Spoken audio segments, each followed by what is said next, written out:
Assalamualaikum warahmatullahi wabarakatuh. Halo, selamat pagi anak-anak ibu guru kelas 2 Rabiul Awal. Bagaimana kabarnya pagi hari ini? Semoga semuanya yang ada di rumah sehat ya. Amin. Bertemu lagi dengan Bu Asti hari ini, tepatnya pada hari Selasa tanggal 1 September 2020 di pelajaran tematik 2B. Baiklah anak-anak, sebelum belajar kita berdoa dulu yuk. Bismillahirrahmanirrahim.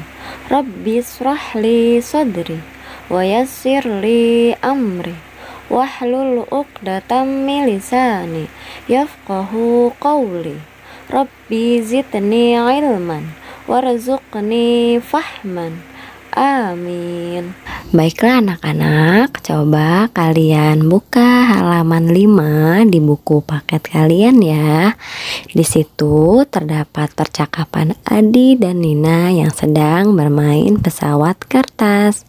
Simak dengan baik-baik ya. Adi, Kak, pesawat buatanku sudah jadi. Ayo kita ke halaman, Kak. Nina, ayo. Nina dan Adi menuju halaman untuk mencoba pesawat buatan Adi. Nina, sekarang coba terbangkan pesawatmu. Adi, wah, pesawatku bisa terbang seperti pesawat sungguhan. Nina, iya Adi, itu karena bantuan angin. Adi, angin dapat menerbangkan pesawatku. Bagaimana kalau hujan, Kak? Nina, kalau terkena air hujan, pesawatmu akan jatuh. Adi, oh begitu, untung hari ini cerah. Ayo kita main lagi, Kak. Nina, ayo. Nah, berdasarkan percakapan Adi dan Nina yang tadi ibu guru bacakan, sekarang berilah tanda checklist pada pernyataan yang sesuai dengan isi cerita dalam percakapan. Nah, yang pertama, hari ini Nina libur sekolah. Nah, apakah poin pertama termasuk pada cerita atau percakapan yang tadi ibu bacakan? Jika benar, beri tanda checklist. Jika salah, dikosongkan saja ya. Kemudian poin yang kedua, Nina bermain bersama teman-temannya. Nah, poin yang kedua, apakah Nina bermain dengan temannya?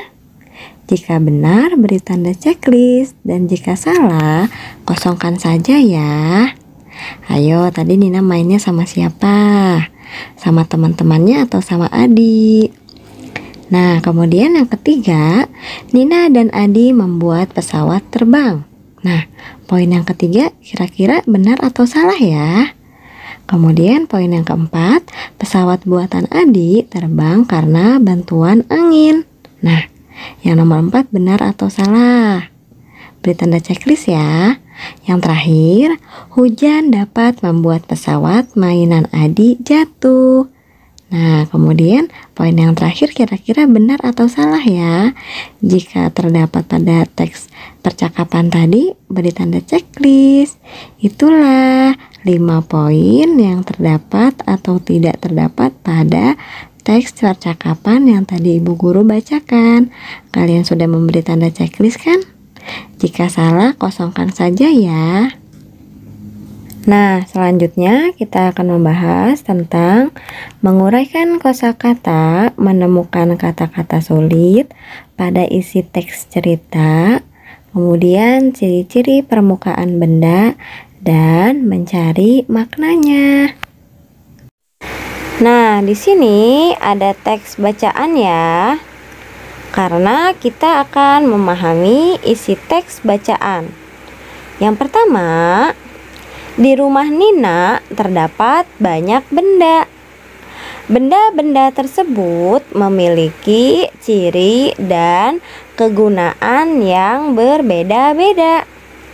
Ada benda yang memiliki permukaan halus, ada juga benda yang memiliki permukaan kasar. Kasar dan halus suatu benda disebut tekstur. Nah, coba kalian lihat. Di situ ada gambar pakaian. Pakaian ini memiliki permukaan halus. Nah, coba kalian pegang pakaian kalian masing-masing ya. Bukankah pakaian yang kalian pakai hari ini memiliki permukaan halus? Coba pegang. Iya bukan? Jadi kasar dan halus suatu benda disebut tekstur ya nak. Ingat, tekstur. Nah, selain tekstur, benda juga dapat dibedakan berdasarkan bentuknya. Ada benda yang mempunyai bentuk tetap, ada benda yang mempunyai bentuk tidak tetap. Contohnya, air. Air yang dipindahkan ke dalam gelas mempunyai bentuk menyerupai gelas. Jadi, air dapat berbentuk sesuai dengan wadahnya. Contohnya, air dimasukkan ke dalam botol, maka akan menyerupai botol. Nah, berdasarkan isi teks sebelumnya, kita akan mengambil isi teks bacaan intinya ya. Yang pertama, kasar dan halus disebut tekstur. Kemudian poin yang kedua, bentuk benda ada yang bersifat tetap dan tidak tetap. Kemudian poin yang terakhir, air dapat menyerupai wadah yang ditempatinya. Seperti itu. Kalian paham kan? Nah, selanjutnya menemukan makna kata dan artinya.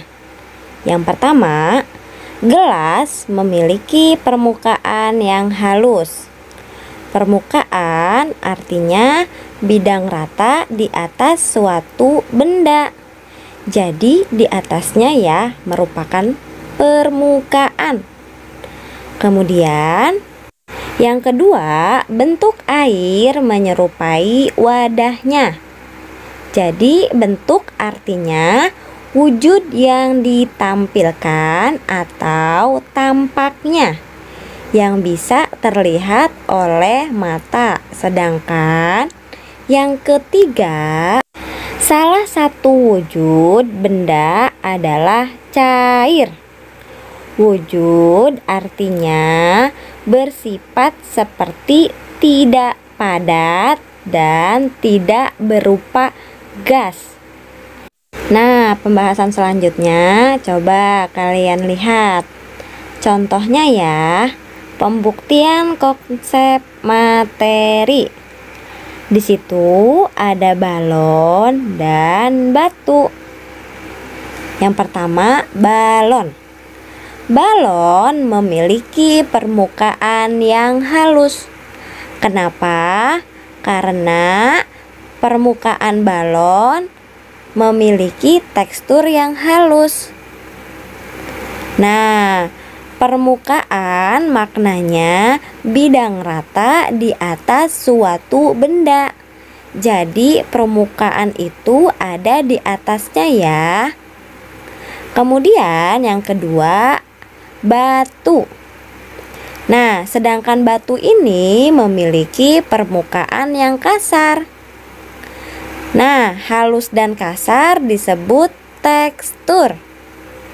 Nah, untuk membuktikan benda tersebut kasar atau halus, kalian hanya cukup pegang benda tersebut.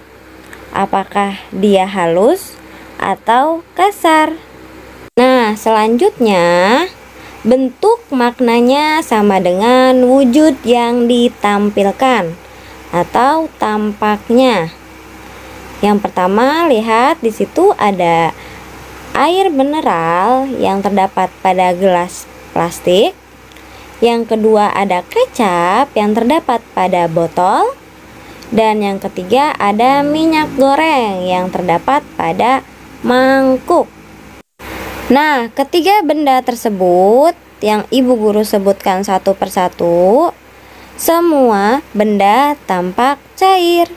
Kecap, minyak goreng, dan air mineral disebut benda tampak cair. Nah, selanjutnya pembuktian konsep materi yaitu gas.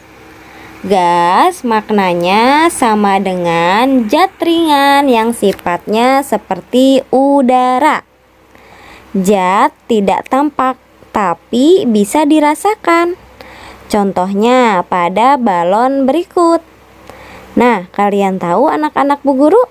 Gas pada mulut kita jika ditiupkan ke balon, maka itu disebut gas karbon dioksida. Jadi, gas karbon dioksida ini berasal dari mulut kita. Kemudian ditiupkan ke balon. Maka balon tersebut yang sebelumnya kecil menjadi besar. Nah, zat itu tidak tampak tapi bisa dirasakan. Contohnya pada balon tadi. Yang sebelumnya balonnya kecil berubah menjadi besar karena setelah diberi gas karbon dioksida dari mulut kita. Nah, sampai sini apakah sudah paham? Jika sudah paham, Ibu akan melanjutkan pembahasan berikutnya. Kita akan belajar tentang perkalian dua bilangan sebagai penjumlahan berulang dengan melibatkan benda konkret. Nah, sebelumnya kemarin Ibu sudah menjelaskan sedikit tentang perkalian ya. Tapi kali ini Ibu akan mengulang agar kalian lebih paham lagi. Jadi, pada dasarnya penjumlahan berulang itu disebut perkalian.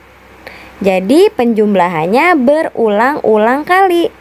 Maka sama halnya dengan perkalian.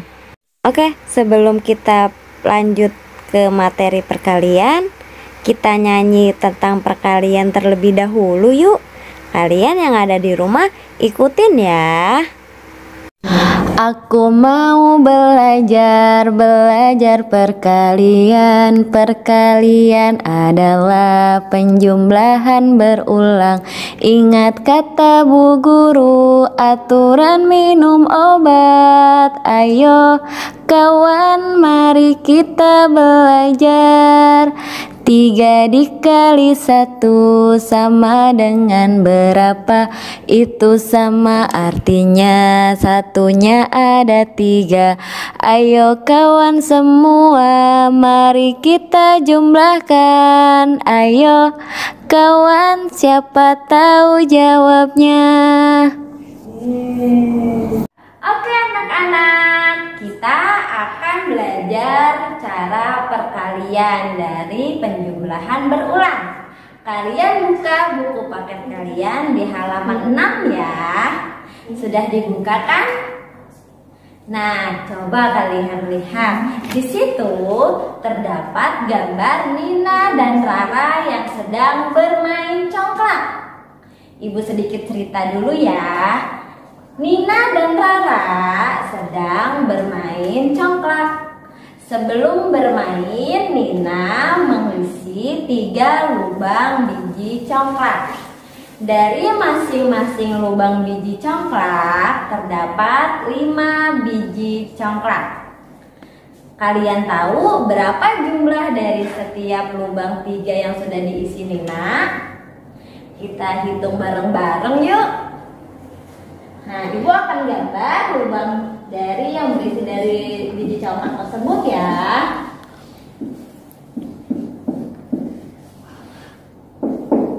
Nah, di sini lubang yang pertama terisi 5 biji congklak. Lubang yang kedua dan ketiga sama. Kita menghitung dari penjumlahan berulang terlebih dahulu ya sebelum ke perkalian. 5 ditambah 5 sama dengan berapa? Hayo. 5 ditambah 5 sama dengan 10. 10 ditambah 5 biji congklak lagi sama dengan 15. Hasilnya adalah 15. Kita pindahkan ke sini. Nah, kita sudah selesai menghitung penjumlahan berulangnya. Kita ubah ke perkalian ya. Kita hitung coba jumlah dari masing-masing biji coklat setiap lubang coklat. Ada 3. 1, 2, 3. Kita tulis di sini 3 dikali apa yang banyak, maksudnya apa yang dikali di sini, yaitu biji coklat tersebut dari setiap lubang. Ada 5, berarti kita tulis di sini 5 sama dengan 3 dikali 5 sama dengan 15. Nah, hasilnya sama kan seperti penjumlahan berulang. Ini yang disebut dari perkalian, dan ini adalah penjumlahan berulang. Nah, selain itu Ibu akan memberikan contoh lainnya ya. Coba kalian buka di halaman 6, lihat di sampingnya ya. Di situ ada gambar kelereng. Ada beberapa kelompok kelereng, terdapat 4 kelompok kelereng. Dari masing-masing kelompok terdiri dari 3 kelereng. Ibu Asti gambar kelompok kelerengnya terlebih dahulu ya.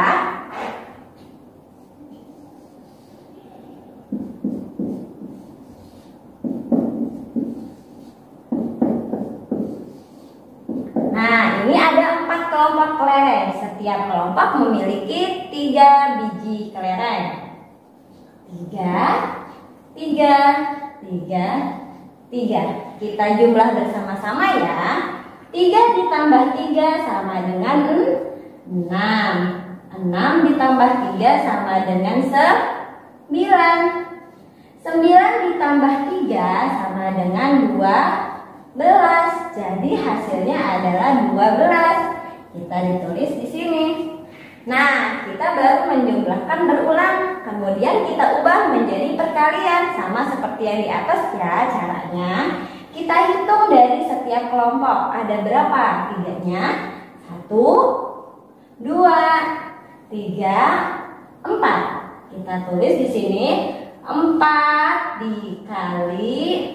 dikali berapa? Kita kan sedang menghitung kelerengnya, dari setiap kelompok memiliki 3, berarti dikali 3. 4 dikali 3 sama dengan 12. Nah, jawabannya sama kan seperti penjumlahan berulang? Oke, seperti itu cara menghitungnya anak-anak Ibu Guru. Nah, alhamdulillah materi hari ini sudah selesai anak-anak Ibu Guru. Untuk evaluasinya, kerjakan halaman 16 dan halaman 17 ya. Jika sudah, nanti kirim ke WhatsApp Ibu Guru via foto.